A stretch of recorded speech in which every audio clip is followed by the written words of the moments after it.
Sosialisasi bantuan hibah bagi tempat-tempat ibadah digelar bagian kesejahteraan rakyat Setda Mimika pada 20 Juni 2025 yang dibuka asisten 1 Setda Mimika Ananias Faot. Giat tersebut diikuti oleh perwakilan 67 tempat ibadah penerima hibah tahun 2025 dari 5 agama di Mimika yang menghadirkan narasumber PLT Kabakesra Provinsi Papua Tengah Edward Samuel Renmaur. Dalam sambutan Bupati Mimika Johannes Retop yang dibacakan asisten 1 Setda Mimika Ananias Faot, pemberian hibah dilakukan dengan prinsip transparan, akuntabel dan berkeadilan sesuai dengan ketentuan peraturan perundang-undangan yang berlaku dan dilandasi dengan data yang akurat, kebutuhan yang nyata, serta kelengkapan administrasi yang dapat dipertanggungjawabkan. Hibah itu disusun dan dialokasikan itu berdasarkan visi misi kepala daerah. Yang kedua, mendukung terselenggaranya unsur atau fungsi pemerintahan, pembangunan, dan kemasyarakatan. Dan yang ketiga, hibah itu diberikan memperhatikan azas adil, patut, rasional, dan memiliki kebermanfaatan yang tinggi.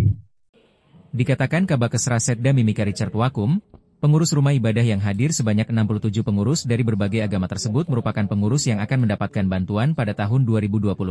Ditambahkannya, sesuai aturan perundang-undangan yang berlaku, penerima manfaat yang telah menerima tahun ini tidak akan mendapatkan dana hibah lagi di tahun berikutnya, dan untuk penerima hibah di atas 1 miliar akan diserahkan secara bertahap sesuai laporan penggunaan dana hibah dari pengurus rumah ibadah tersebut.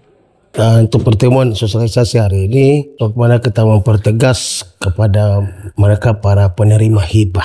Mereka para penerima hibah di bagian Kesra, itu bagaimana mereka mempertanggungjawabkan. Kan pengelolaan dananya dulu baik, dan mereka mempertanggungjawabkan hal itu. Dan juga kita mempertegas di situ, kita ikuti sesuai dengan Pergub dan Perbub yang ada. Di mana penerima di tahun ini tidak bisa menerima lagi berturut-turut di tahun berikutnya lagi. Dan yang berikut lagi, penerima hibah di atas 1 miliar itu harus bertahap.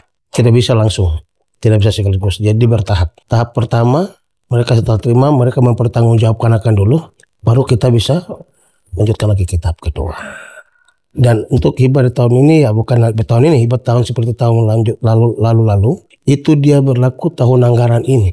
Tidak bisa lanjut ke tahun berikutnya. Jadi dia berlaku untuk tahun anggaran ini saja. Mereka penerima hibah di tahun ini, mereka lah yang hadir.